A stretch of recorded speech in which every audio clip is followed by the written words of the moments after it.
अगर आप भी कंफ्यूज हो, आपको डेटा साइंटिस्ट बनना है, डेटा इंजीनियर या डेटा एनालिस्ट, तो ये सही वीडियो है आपके लिए। इस वीडियो में मैं आपको क्लियर कर दूंगा कि आपके लिए सही पाथ क्या रहेगा, वो भी सिर्फ 10 मिनट के अंदर।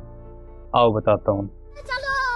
सबसे पहले मैं आप सभी को डिफरेंसेस बता देता हूँ इन तीनों में क्या होते हैं। वैसे तो सबको ही पता है, मैं ये सारी चीज़ें बता के आपका टाइम वेस्ट करना नहीं चाहता, बट एक लाइन में तीनों चीज़ें समझ लेते हैं।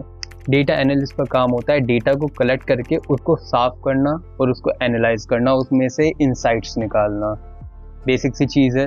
वही बात आती है डेटा इंजीनियर्स की। डेटा इंजीनियर का काम होता है डेटा पाइपलाइंस बनाना, जिसके थ्रू हमारे डेटा ट्रैवल होता है।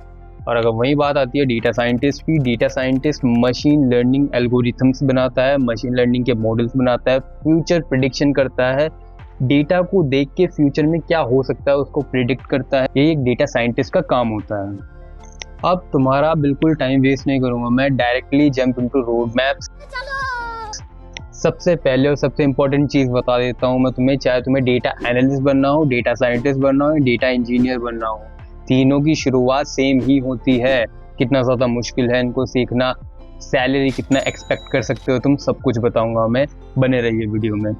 पहली सीढ़ी होती है हमारी डेटा फील्ड में डेटा एनालिस्ट की, और उसे सीखने के लिए सबसे पहले हमारे फाउंडेशंस क्लियर होने चाहिए। डेटा क्या होता है, डेटा मैनिपुलेशन क्या होता है, चार्ट्स कितने टाइप के होते हैं, चार्ट्स ग्राफ होते क्या हैं। उसके बाद आते हैं सेकंड पॉइंट पे, जो होता है हमारा एक्सेल। एक्सेल को सबसे पहले सीखना होता है, बेसिक चीज़ें होती हैं, इंपॉर्टेंट टॉपिक्स यहाँ पे आ रहे होंगे आपके सामने। उसके बाद आता है एसक्यूएल, सीक्वल, जो कि मोस्ट इम्पॉर्टेंट चीज़ होती है हमारी डेटा एनालिटिक्स में, जो कि हम सर्वर से डेटा अपने लैपटॉप में लाते हैं, देखते हैं, सर्वर से डेटा को कैच करते हैं। वो सारी चीज़ें हमारी एसक्यूएल के थ्रू होती है, जिसे कई बार लोग सीक्वल भी कहते हैं। फिर आता है पाइथन। पाइथन में आपको बहुत ज़्यादा डीप सीखने की ज़रूरत नहीं है। ये नहीं कि डेटा स्ट्रक्चर सीख रहे हैं, ट्रीज क्या होता है, ग्राफ क्या होता है, इतना सब कुछ सीखने की जरूरत नहीं है। जितना सब कुछ सीखना है, यहाँ तुम्हारे इंपॉर्टेंट टॉपिक्स दिख रहे होंगे, ये सारी चीजें सीखनी होती है। उसके बाद पाइथन को बस नॉर्मल सी पाइथन सीख ली। उसके बाद आते हैं उसके फ्रेमवर्क। पांडास होता है, नमपाई होता है, मैटप्लॉटलिब होता है, ये इंपॉर्टेंट होते हैं सबसे ज्यादा, इन्हीं का यूज करते रहते हो तुम। पाइथन का यूज करो या ना करो, इन तीनों फ्रेमवर्क का यूज तुम हमेशा करोगे डेफिनेटली अपने डेटा को साफ करने के लिए। फिर उसके बाद विजुअलाइजेशन टूल्स होते हैं, जैसे पावर बीआई और टैबलू। फिर उसके बाद गिट और गिटहब, नॉर्मल सी चीज़ है, बिल्कुल छोटी सी चीज़ है, ये भी तुम्हें सीखनी पड़ेगी। फिर लास्ट में आपको प्रोजेक्ट्स बनाने हैं, सिंपल, रिज्यूमे में ऐड करो और अप्लाई करना स्टार्ट कर दो। इन सब को सीखने में सिर्फ तुम्हें 3 महीने लगेंगे, 3 महीने से ज़्यादा नहीं लग सकते। अगर तुम रोज़ के 2 घंटे भी दोगे या ज़्यादा से ज़्यादा 2.5 घंटे, तो तुम आराम से 3 महीने के अंदर सब कुछ कवर कर लोगे और तुम जॉब रेडी डेटा एनालिस्ट बन जाओगे, मेरी गारंटी है। सैलरी एक्सपेक्टेशंस बता देता हूँ डेटा एनालिस्ट की। अगर स्मॉल स्टार्टअप, स्मॉल इंडस्ट्री है तो 3 LPA से स्टार्ट हो जाता है।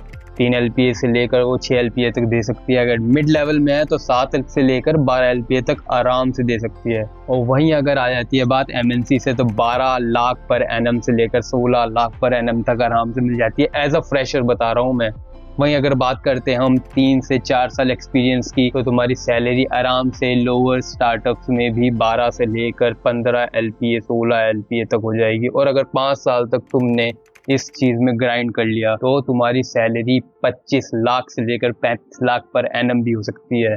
जी हाँ, डेटा एनालिटिक्स में इतना पैसा है। उसके बाद तुम्हें 3-4 चीज़ें और एक्स्ट्रा सीखनी पड़ेगी। सबसे पहली चीज़ आती है सुपरवाइज्ड और अनसुपरवाइज्ड लर्निंग। इनके इंपॉर्टेंट टॉपिक्स जो भी हैं वो यहाँ पे शो हो रहे होंगे, आगे बढ़ते हैं।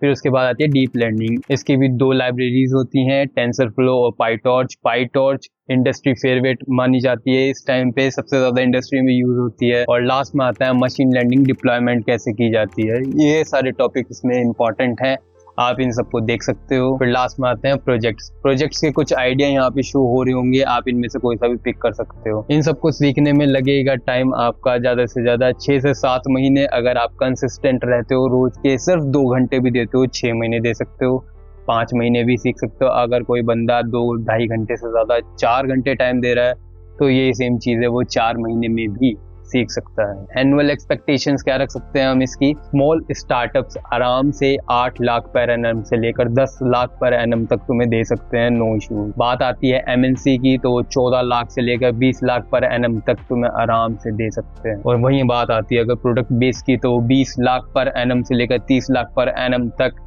एज अ फ्रेशर तुम्हें देगी अगर तुम सच में इस काबिल हो। और वहीं अगर तुमने 5 साल का experience as a data scientist collect कर लिया है तो तुम्हें 40 लाख से लेकर 60 लाख पर एनम का आराम से पैकेज मिलेगा। आप सब लोग सोच रहे होंगे कि भाई तो बहुत ज़्यादा तेज बता रहा है। भाई देखो, मैं तुम्हारे टाइम की रिस्पेक्ट करता हूँ, इस वजह से मैं जल्दी जल्दी बता रहा हूँ। तुम्हें रोड मैप्स हर जगह मिल जाएंगे, वही छोटी छोटी चीज़ें 10 जगह सुनोगे तुम, सेम चीज़ें बताई जाएंगी। बट मेरा पॉइंट ऑफ व्यू सबसे अलग है। मैं ना तो आपका टाइम वेस्ट करना चाहता हूँ, ना मैं अपना टाइम वेस्ट करना चाहता हूँ। मैं सिंपल डायरेक्ट बात आपके सामने रखना चाहता हूँ। इस वजह से मैं डायरेक्टली आपको एक्सप्लेन भी नहीं कर रहा। सामने तुम्हारे पास टॉपिक्स हैं, यहाँ पे टॉपिक्स आएंगे, तुम पढ़ो आराम से, वहाँ पे पॉज करो, उसका स्क्रीनशॉट लो, कोई दिक्कत नहीं। और हाँ, एक बहुत बड़ी अनाउंसमेंट है। अगर आप सब लोग चाहते हो कि मैं ये सारी चीज़ें आपको पढ़ाऊँ तो मैं तुम्हारे पढ़ाने के लिए तैयार हूँ। बस मेरी एक शर्त है, आप इस वीडियो पे 500 लाइक दिखा दीजिए। आप यहाँ पे 500 लाइक करोगे, मेरे को मोटिवेशन मिलेगा और मैं यहाँ पे 110% आपका स्क्रैच से हाथ पकड़कर पहले डेटा साइंटिस्ट, डेटा इंजीनियर और डेटा साइंटिस्ट तक लेके जाऊँगा, ये मेरा वादा है। बट शर्त सिर्फ इतनी है, इस वीडियो को ज़्यादा से ज़्यादा शेयर करो, ज़्यादा से ज़्यादा लाइक आएंगे। 500 लाइक होते ही मैं नेक्स्ट वीडियो डालना स्टार्ट कर दूंगा। पूरी की पूरी प्लेलिस्ट आपके सामने आ जाएगी डेटा की। आप कैसे डेटा फील्ड में एंटर कर सकते हो, स्टेप बाय स्टेप हर एक चीज़ आपको सिखाऊंगा, प्रैक्टिस भी करवाऊंगा, क्वेश्चंस भी दूंगा, सॉल्यूशन भी दूंगा, अपना 100% दूंगा। बस शर्त यही है कि आपको भी मेरे साथ चलना पड़ेगा। अब लास्ट में आता है डेटा इंजीनियर। डेटा इंजीनियर कैसे बनना है? डेटा इंजीनियर का सबसे ज़्यादा और सबसे पॉपुलर कॉन्सेप्ट, सबसे ज़्यादा यूज जहाँ पे डेटा इंजीनियर होता है वो होता है warehouses concept of data engineer. समझ रहे हो? जो डेटा वेयर हाउसेज होते हैं उसके कॉन्सेप्ट, उसके टॉपिक्स यहाँ पे आ रहे हैं और उसके पॉपुलर वेयर हाउसेज यहाँ पे है। आप कोई सा भी पिक कर सकते हो, आपके ऊपर है। फिर आता है डेटा इंजीनियर का सबसे इम्पॉर्टेंट टास्क, पाइपलाइन क्रिएट करना।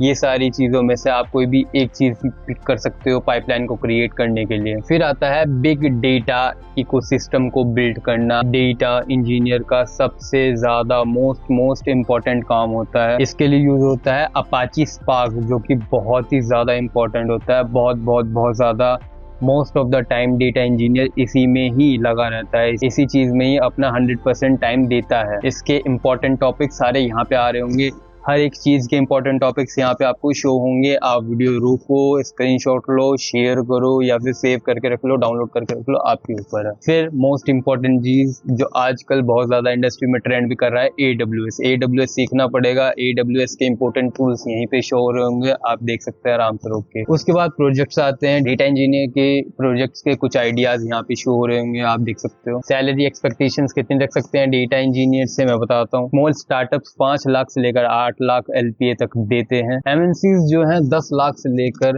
15 लाख पर एनम तक दे सकती है। और प्रोडक्ट बेस्ड कंपनी 18 लाख से लेकर 25 लाख पर एनम तक आराम से दे देती है। 5 साल के एक्सपीरियंस के बाद एज अ डेटा इंजीनियर आपकी सैलरी आराम से 40 लाख पर एनम तक हो सकती है। तो in the end of the video आप लोग समझ गए होंगे आपके लिए राइट करियर पाथ कौन सा है। आपको डेटा इंजीनियर बनना है, डेटा साइंटिस्ट या डेटा एनालिटिक्स। बस मेरा ये मोटिव था कि आपको बता पाऊँ कि आपके लिए सही बात क्या है। और लास्ट में मैं दोबारा से आपको याद दिलाना चाहता हूँ, अगर आप लोग चाहते हो कि मैं आपको ये सारी चीज़ें सिखाऊं, तुम्हारा हाथ पकड़ के स्क्रैच से लेकर तुम्हें पहले डेटा एनालिस्ट, इंजीनियर, साइंटिस्ट बनाऊं, तो प्लीज़ इस वीडियो को शेयर करें, लाइक करें। 500 लाइक होते ही मैं अपनी प्लेलिस्ट स्टार्ट कर दूँगा, मेरा आपसे वादा है। मिलते हैं, बाय।